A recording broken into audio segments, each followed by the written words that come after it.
नमस्कार, स्वागत है आप सभी का। आज की इस वीडियो में अपन बात करेंगे जेएनयू एंट्रेंस एग्जाम के जो इंटीग्रल कैलकुलस का जो क्वेश्चन के जो पार्ट आए थे वो देखेंगे अपन। यहाँ पे इंटीग्रल कैलकुलस के टोटल 3 क्वेश्चन पूछे गए थे। लास्ट ईयर 2019 में भी 3 क्वेश्चन पूछे गए और इस बार भी 2020 में भी जो एंट्रेंस एग्जाम हुआ था उसमें भी 3 क्वेश्चन पूछे गए। तो इसका मतलब 3-4 क्वेश्चन तो डेफिनेटली आ जाते हैं। तो टोटल नंबर ऑफ क्वेश्चन 24 या 26 आते हैं, उसमें से 2-3 क्वेश्चन तो आपको देखने को मिलेंगे इंटीग्रल कैलकुलस से। और जेएनयू के जो एंट्रेंस जो सिलेबस है उस सिलेबस में साफ साफ मेंशन्ड है इंटीग्रल कैलकुलस और इंटीग्रल कैलकुलस, और वहां पे ऐसे मेंशन करके लिखा हुआ है इंटीग्रल थ्योरम्स। इंटीग्रल थ्योरम्स, अब इंटीग्रल थ्योरम्स में कौन कौन सी थ्योरम आती है इंटीग्रल थ्योरम में? गॉस डाइवर्जेंस थ्योरम है, स्टोक थ्योरम्स है और अपन ग्रीन थ्योरम की बात करते हैं तो ये थ्योरम आती है। तो इस बार का जो क्वेश्चन पूछा गया है वो गॉस डाइवर्जेंस थ्योरम पे, गॉस डाइवर्जेंस थ्योरम पे। तो हो सकता है किसी बार ग्रीन थ्योरम पे पूछ ले, हो सकता है इंटीग्रल जो बाकी इंटीग्रल थ्योरम से पूछ ले। और आप ये भी ध्यान रखना कि इसमें सरफेस इंटीग्रेशन, वॉल्यूम इंटीग्रेशन और सरफेस वॉल्यूम रिवॉल्वेशन, जैसे जो अपन की वाई एक्सिस के अराउंड रोटेट करने पे वॉल्यूम, एक्स एक्सिस के अराउंड रोटेट करने पे वॉल्यूम, तो इस प्रकार के क्वेश्चन भी पूछे जा सकते हैं। तो आप उनको भी देखें। और इसमें जो क्वेश्चन इंटीग्रल के लिए क्वेश्चन आते हैं तो 3 आते हैं, उनमें से 1-2 क्वेश्चन तो बड़ा इजी आता है और एक थोड़ा क्वेश्चन थोड़ा टफ बोल सकते हैं। पर कहने का मतलब है कि कुल मिला के क्वेश्चन आपके हो सकते हैं। तो आपको 24 क्वेश्चन है तो अगर आपको 15 प्लस तो एटलीस्ट सही करने ही पड़ेंगे, तब जाके आपके चांसेस बनते हैं। तो इस प्रकार के क्वेश्चन को आप जरूर देखें और जरूर करना पड़ेगा। तो और बाकी जो री एनालिसिस के क्वेश्चन है वो मैंने 2 वीडियो बना दिए हैं। अब एक वीडियो और बनेगा, उसके बाद री एनालिसिस के कंप्लीट क्वेश्चन हो जाएंगे, क्योंकि री एनालिसिस में से इस बार चॉइस थे तो चॉइस में से लगभग 10 से 12 क्वेश्चन अकेले री एनालिसिस से पूछे गए थे, तो वो अपन देख लेंगे। और आपको सिलेबस और कट ऑफ पूरा आइडिया देना तो उसका भी एक डिटेल्ड एनालिसिस वीडियो बनाया गया है, उसका भी लिंक है वाई बटन में मिल जाएगा, आप देख सकते हैं। तो अभी अपन इस वीडियो के जो क्वेश्चन है उनको देखते हैं। तो यहाँ पे जो सबसे पहला क्वेश्चन पूछा गया है वो है कि what is the value of the integral 0 से log 3/2 dx e की power minus x plus e की पावर x। इसकी अपने को वैल्यू बतानी कि इसकी क्या आएगी। 0 to log 3/2 जो इंटीग्रेशन दे रखा है कि इसकी वैल्यू क्या है। अब भाई देखने में बड़ा सिंपल सा इंटीग्रेशन लग रहा है कि ये तो सिंपल से ही होगा, तो अपन इसको देख लेते हैं। अब अगर अपन इसको ऐसे लिखें कि e की पावर माइनस एक्स, इसको 1/e की पावर x लिखेंगे तो ये क्या बन जाएगा, 0 से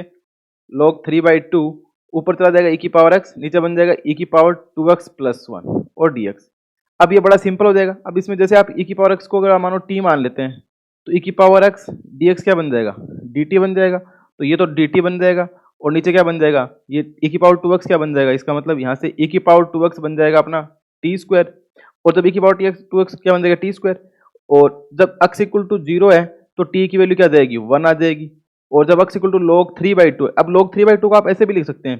log 3 की पावर 1/2। अब जब e की पावर log 3 की पावर 1/2 तो e बेस log बेस ये तो कैंसिल हो जाएगा, यानी कि 3 की पावर 1/2 इक्वल टू क्या आ जाएगा, t आ जाएगा, यानी कि t इक्वल टू √3 आ गया। तो कहने का मतलब ये जो इंटीग्रल है वो क्या बन जाएगा,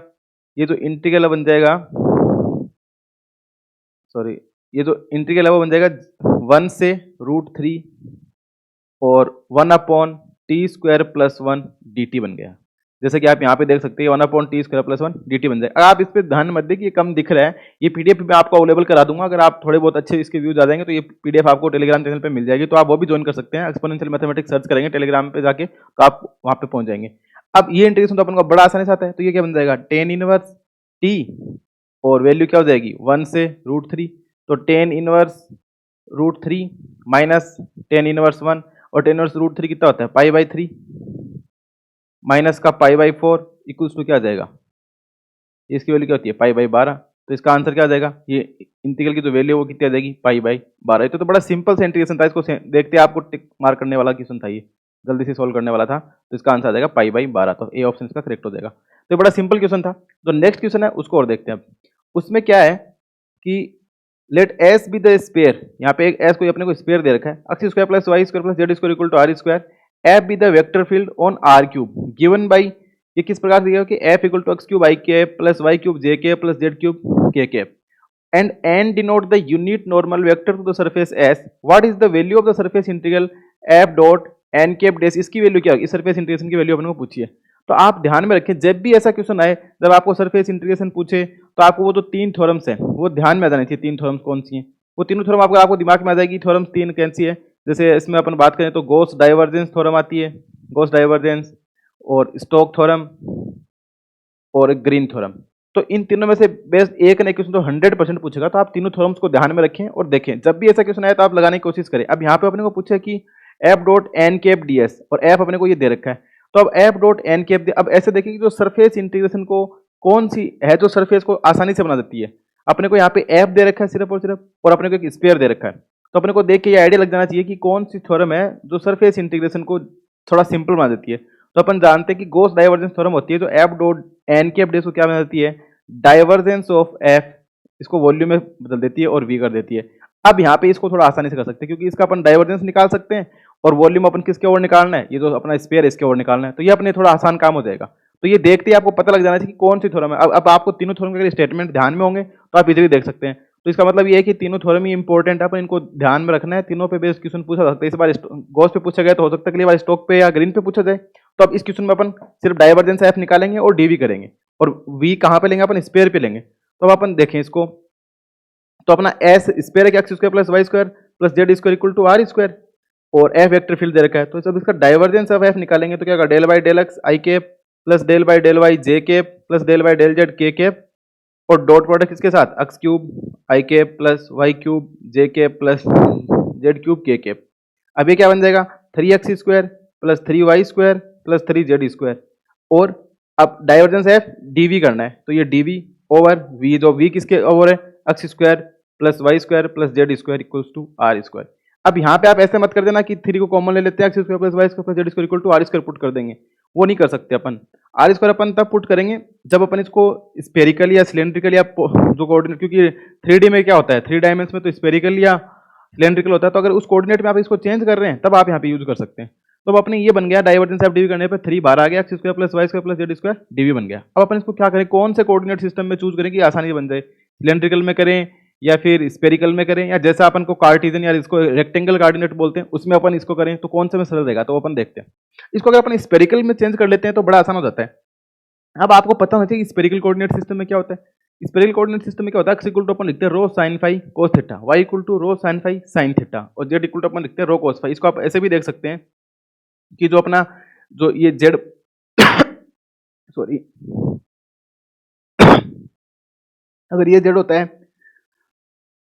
तो ये वाई अगर एक्स है तो अगर अपन सॉरी तो जेड इक्वल टू अगर रो कोस फाई है, इसका अगर अपन प्रोजेक्शन लेते हैं तो वाई की वैल्यू आ जाती है rho sine phi sine theta और एक्स की वैल्यू आ जाती है rho sine phi cos theta. अब यहाँ पे क्या होगा कि रो इक्वल टू अपन इसमें होता है rho square equal to X square plus Y square plus Z square और टेन थीटा इसमें बन जाता है वाई बाई एक्स और फाई की वैल्यू हो जाती है cos inverse Z upon root of X square plus Y square plus Z square. तो ये स्पेरिकल कोऑर्डिनेट सिस्टम में अपन को इसकी वैल्यू होती है, ये सारी अपन को पता होगी तो अपन बड़ा आसानी से सिंपली से इसको फटाक से सोल्व कर सकते हैं कि X equal to rho sine phi cos theta, Y equal to rho sine phi sine theta और Z equal to rho cos phi. तो आप इसको स्पेरिकल कोऑर्डिनेट सिस्टम में अगर ध्यान है और साथ में इसमें ये भी होता है कि जो X square plus Y square plus Z equal to rho square और अपने यहाँ पे क्या दे रखा है equation X square plus Y square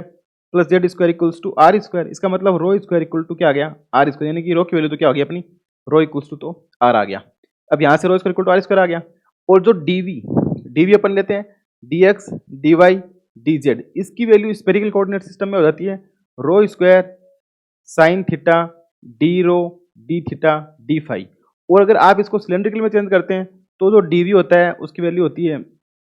are D Z D theta D phi. वहां पे जेड का जेड ही रहता है, X equal to R cos theta हो जाता है और Y equal to R sine. एक बार ये आप जरूर देखें सिलेंड्रिकल कोऑर्डिनेट सिस्टम और स्पेरिकल कोऑर्डिनेट सिस्टम। तो अब जब अपन इसको स्पेरिकल कोऑर्डिनेट सिस्टम में बदल लेंगे तो अपने पास क्या बन जाएगा, ये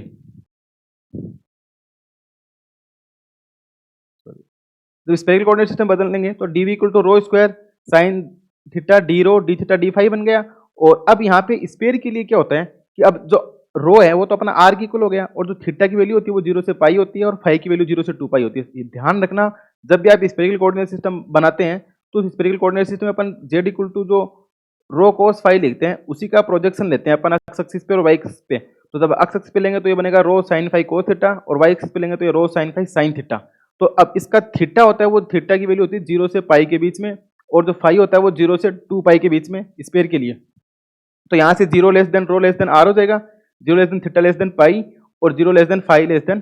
2 पाई, ये स्पेयर के लिए होता है। अब अपन को एक्स 3 तो बाहर था ही अपना X square plus Y square plus Z square D V था। अब डीवी की जगह अपन ये पुट कर देंगे और जो लिमिट है रो थीटा फाई इसकी लिमिट ये पुट कर देंगे तो ये थोड़ा सिंपल हो जाएगा और अपना ये इंटीग्रेशन बन जाएगा कुछ इस प्रकार से कि F dot N cap D S by Gauss divergence theorem से ये कन्वर्ट होके अब 3 into X square plus Y square plus Z square था, इसकी जगह अपना क्या आ गया रो स्क्वायर आ गया और डीवी की वजह से क्या आ जाएगा रो square sine theta D rho D theta D phi आ गया। अब ये रो की पावर 4 बन गया और इसका डी रो के रिस्पेक्ट में अगर आप इंटीग्रेशन करेंगे तो रो की पावर 5/5 और रो की वैल्यू क्या है 0 से r है, तो ये 0 से r है और बाहर क्या बचेगा साइन थीटा डी फाई पड़ा रहेगा एज इट इज। अब ये r/r की पावर 5/5 तो बाहर आ जाएगा, 3 पहले से बाहर है तो 3r की पावर 5/5 तो बाहर आ गया और साइन थीटा डी थीटा क्या हो जाता है माइनस का कोस थीटा और थीटा की वैल्यू क्या है 0 से पाई, तो ये कोस पाई -1 माइनस ऑलरेडी बाहर है तो 1 माइनस माइनस का कोस 0 ये 1 आ जाएगा और माइनस माइनस प्लस तो ये 1 + 1 आ गया और डी फाई उसका क्या हो जाएगा फाई और फाई की वैल्यू कहाँ से कहाँ है 0 से 2 पाई तो ये 2 पाई आ जाएगा, तो ये 2 पाई आ गया ये 2 आ गया और 3 तो 2 दूनी 4 और ये 12 पाई बाई r की पावर 5/5। तो integration f dot N cap D S by Gauss divergence theorem से अपने पास क्या मिल गया 12 पाई r की पावर 5/5। तो ये इसका आंसर हो जाएगा। तो आई होप आपको ये पता लग रहा होगा कि इसमें अपन को कैसे क्या यूज करके, कुछ लोग बोले थे लास्ट वीडियो में कि थोड़े अक्षर छोटे दिख रहे हैं, तो आई होप अब आपको थोड़ा सिस्टम से समझ में आ रहा होगा कि ये जो लिखी हुई पीडीएफ वो आपको दे दूंगा, आप अपन बस समझने पे ध्यान रखें कैसे इसको अपन ने यूज करा है, कैसे इसमें कोऑर्डिनेट सिस्टम को यूज चेंज करा है, कौन से में स्पेरिकल में क्या यूज करते हैं और सिलिंड्रिकल में क्या यूज करते हैं, आपको बस ये ध्यान होना चाहिए। और इस क्वेश्चन में कुछ नहीं था, अगर आपको सीधा से ये पता था कि कैसे चेंज करते हैं तो आप डायरेक्ट 12 पाई r की पावर 5 आंसर लगा, और अगर आप कार्टेशियन कोऑर्डिनेट में इसको करते तो थोड़ा टिपिकल बन जाता, क्योंकि यहाँ पे जब 3x² + y² + z² डी करते तो अब z की लिमिट यहाँ से आप लिखते हैं r² माइनस का x² माइनस का y² का रूट माइनस से प्लस, तो ये थोड़ा टिपिकल बन जाता। तो अगर इसको आप स्पेरिकल में चेंज कर लेते तो उसके बाद ये बड़ा आसान हो जाता है और गोस शुरू में अपन को गोस डाइवर्जेंस थ्योरम लगानी थी, तो यहाँ पे गोस डाइवर्जेंस थ्योरम और स्पेरिकल कोऑर्डिनेट सिस्टम ये भी आपको ध्यान होना चाहिए था। अब जो नेक्स्ट क्वेश्चन है वो इनमें सबसे अच्छा क्वेश्चन है, ये वाला जो क्वेश्चन आया था ये सबसे अच्छा क्वेश्चन जिसको बोल सकते हैं। अब यहाँ पे आपको पता होता है आपने वॉल्यूम ऑफ निकाला है,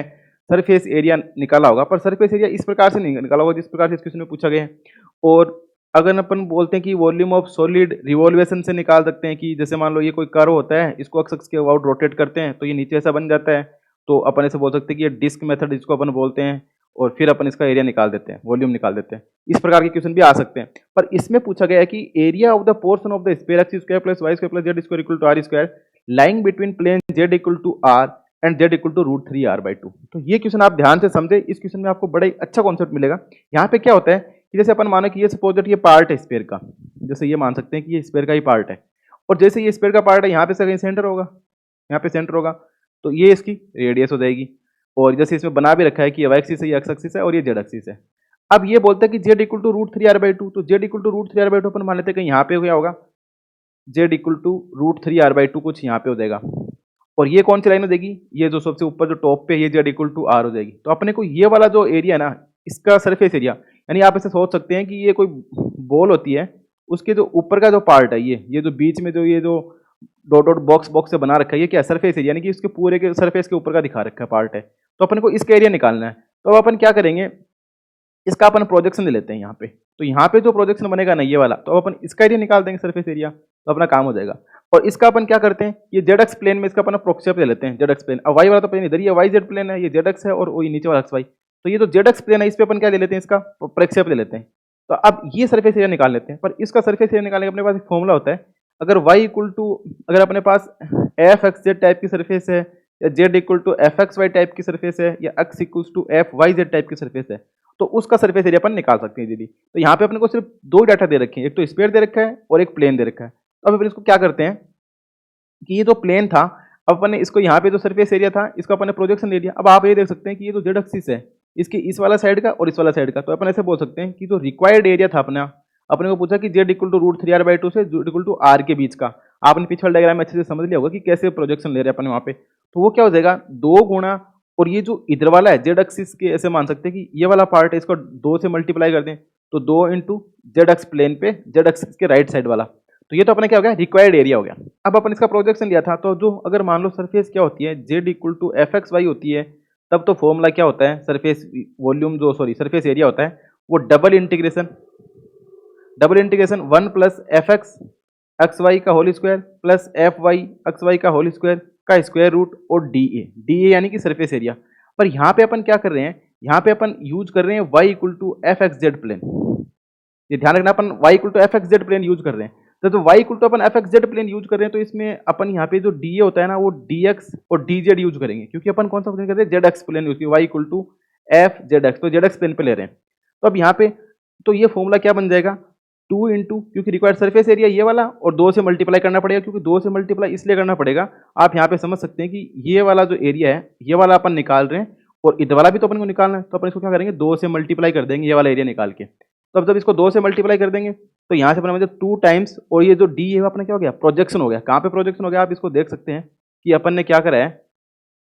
कि यहाँ पे जो प्रोजेक्शन लिया ना, तो ये जो एरिया है ये, अब इसमें अपन 2 से मल्टीप्लाई कर रहे हैं तो प्रोजेक्शन सिर्फ अपन इधर वाला कवर कर रहे हैं, तो 2 इंटू ये जो डी वाला जो प्रोजेक्शन वाला एरिया है ये, तो ये इंटीग्रेशन बन जाएगा अपना 2 इंटू डी, और अपन यहाँ पे यूज कर रहे हैं y equals to F X Z. जब एफ एक्स जेड कर रहे हैं तो ये जो एफ एक्स एक्स वाई है तो ये जेड ही आ जाएगा, तो यहाँ पे क्या बन जाएगा एफ एक्स एक्स वाई और एफ जेड एक्स वाई, और बाहर जो डी एक्स है वो डी जेड बन जाएगा, यानी कि 1 plus del Y by del X plus del Y by, क्योंकि यहाँ पे एफ की जगह क्या है अपना वाई है, क्योंकि अपन आप कैसे भी करें, या तो आप Z equal to F X Y रखें, या वाई इक्वल टू अगर आप एफ एक्स जेड रखें, या फिर एक्स इक्वल टू आप एफ जेड वाई रखें, जो भी रखेंगे जो आगे वाला प्लेन होगा वही यहाँ पे आ जाएगा। तो यहाँ पे रख रहे हैं वाई इक्वल टू अपन यूज कर रहे हैं एफ जेड एक्स, तो यहाँ पे डी एक्स डी जेड आ जाएगा, और 1 plus del Y by del X का whole square plus del Y by del Z का होल स्क्वायर, और ये डबल इंटीग्रेशन। अब इसको अपन सोल्व करना है बस, अब ये सिंपल हो जाएगा। तो अब ये सिंपल होकर क्या बन जाएगा, Y equal to F X Z use कर लेंगे अपन, तो अपने पास X square plus Y square plus Z square equals to R square था, ठीक है। अब अपन को 1 प्लस क्या चाहिए, del Y by del Z चाहिए,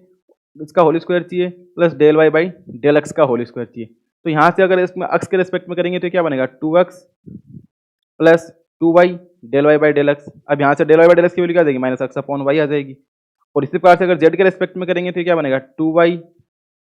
del Y by del Z plus 2z, तो यहाँ से डेल वाई बाई डेल की वैल्यू क्या आ जाएगी, माइनस का जेड अपॉन वाई। तो del Y by del Z की वैल्यू तो आ जाएगी माइनस का जेड अपॉन वाई, और del Y by del X की वैल्यू आ जाएगी माइनस का एक्स अपॉन वाई, और D x D Z as it is पड़ा है, और तो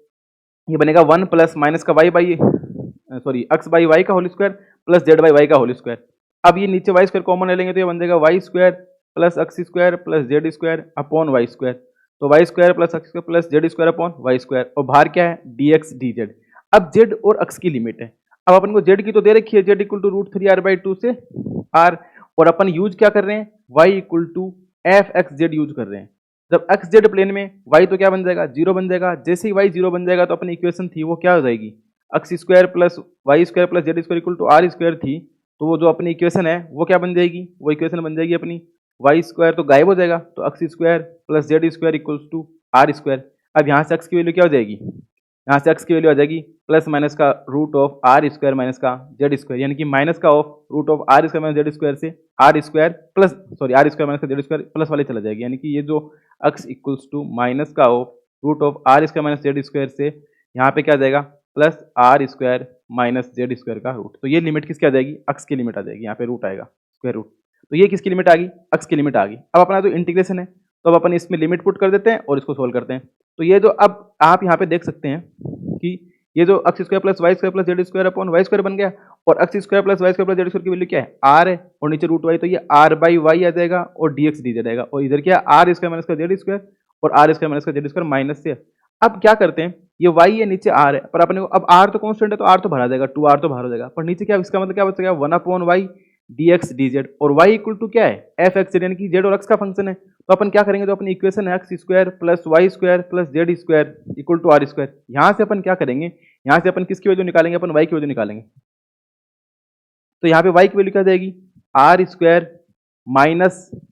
जेड स्क्वायर माइनस का एक्स स्क्वायर, ये किसकी वैल्यू आ गई y, तो यहाँ से क्या जाएगी आर स्क्वायर माइनस का Z square minus x square D x D Z बन गया। अब इसकी लिमिट माइनस का of R square minus Z square से R square minus Z square तक है, और जेड की वैल्यू रूट 3 आर बाई 2 से आर तक है, और ये डी एक्स जेड। अब ये देखो, अब अपन डी एक्स के रेस्पेक्ट में करेंगे तो R square minus Z square तो कॉन्स्टेंट रह जाएगा, ये क्या बन जाएगा 1 अपॉन ए स्क्वायर माइनस एक्स स्क्वायर का रूट, इस टाइप का इंटीग्रेशन ही बन गया। तो अभी इसको अपन अगर देखें तो ये बड़ा सिंपल बन गया, अब ये सॉरी सिंपल बन के क्या हो गया ये, अब ये बन जाएगा आर स्क्वायर माइनस जेड को अपन को स्मॉल आर मान लेते हैं, तो ये माइनस आर से आर तो लिमिट बन जाएगी अपनी, और ये R square minus x square D X बन जाएगा। अब आप देख सकते हैं कि 1 upon root of R square minus x square ये क्या है इवन फंक्शन है, तो लिमिट माइनस आर से आर है तो क्या बन जाएगी 0 से आर बन जाएगी, और 2 बाहर आ जाएगा, तो 2r तो ऑलरेडी बाहर था, तो ये क्या बन जाएगा 4r बन जाएगा। तो ये बन जाएगा 0 से r 1 upon r square minus x square D x D Z. अब ये अपन जानते हैं कि 1 अपॉन ए square minus x square d क्या होता है साइन इनवर्स एक्स अपॉन है, यहाँ पे आर है तो sine inverse X upon R, limit 0 से आर डी जेड हो गया। और साइन इनवर्स जब 1 क्या करेंगे, sine inverse 1 minus sine inverse 0 dz, sine inverse 1 कितना होता है, पाई बाई 2 होता है। तो ये 4r बाहर था ऑलरेडी और ये पाई बाई 2 से मल्टीप्लाई हो जाएगा तो क्या बन जाएगा 2 पाई आर, तो बाहर रह जाएगा और dz की वैल्यू क्या हो जाएगी z, और लिमिट कितनी है रूट 3r बाई 2 से r, तो यानी कि r माइनस का रूट 3r बाई 2, और ये r बाहर ले लेंगे तो 2 पाई आर स्क्वायर इंटू 1 माइनस का रूट 3 बाई 2, और आप क्या करेंगे 2 से इधर ले जाएंगे तो 2 से 2 कैंसिल हो जाएगा, तो ये बन जाएगा पाई आर स्क्वायर 2 माइनस का रूट 3। तो जो रिक्वायर्ड एरिया था surface area, required surface area वो क्या आ जाएगा अपना पाई आर स्क्वायर 2 माइनस का रूट 3 स्क्वायर यूनिट, क्योंकि एरिया होता है वो स्क्वायर में आता है तो स्क्वायर यूनिट। तो ये थोड़ा अच्छा क्वेश्चन था, इसमें अपन को सरफेस एरिया निकालना था, ये बड़ा अच्छा क्वेश्चन था। और इसके पहले वाला जो एक क्वेश्चन था वो भी ठीक था, उसमें आप देख सकते हैं कि 3 थ्योरम है, ग्रीन थ्योरम, स्टोक्स थ्योरम और गॉस डाइवर्जेंस, तो आपको तीनों ध्यान रखने, किसी में भी कोई भी क्वेश्चन पूछा जा सकता है, पर एक क्वेश्चन तो डेफिनेटली पूछा जाएगा। और इंटीग्रल इक्वेशन जो सॉरी इंटीग्रल कैलकुलस के जो क्वेश्चन है वो थोड़े सिंपल आते हैं, यानी कि इसका मतलब ये कि आप इनको इजीली कर सकते हैं, इस प्रकार के क्वेश्चन है कि आप इसको कर सकते हैं, आपको इसके मतलब नंबर कटने नहीं चाहिए। और एक सिंपल इंटीग्रेशन का क्वेश्चन पूछा गया था वो भी अपन ने देख लिया, तो आई होप आपको थोड़ा आइडिया लगा होगा कि किस प्रकार के क्वेश्चन पूछे जा रहे हैं इंटीग्रल कैलकुलस में। और अगर आपने ये क्वेश्चन सोल्व कर लिए तो आप डेफिनेटली बीएचयू के और जो सीयूसीटी में इंटीग्रल कैलकुलस के क्वेश्चन आते हैं वो इजीली सोल्व कर पाएंगे। तो आई होप आपको समझ में आएगा, अगर इसके बाद भी कोई डाउट रहता है तो आप कमेंट बॉक्स में जरूर पूछें। तो thanks for watching and keep continue watching exponential mathematics. Thank you.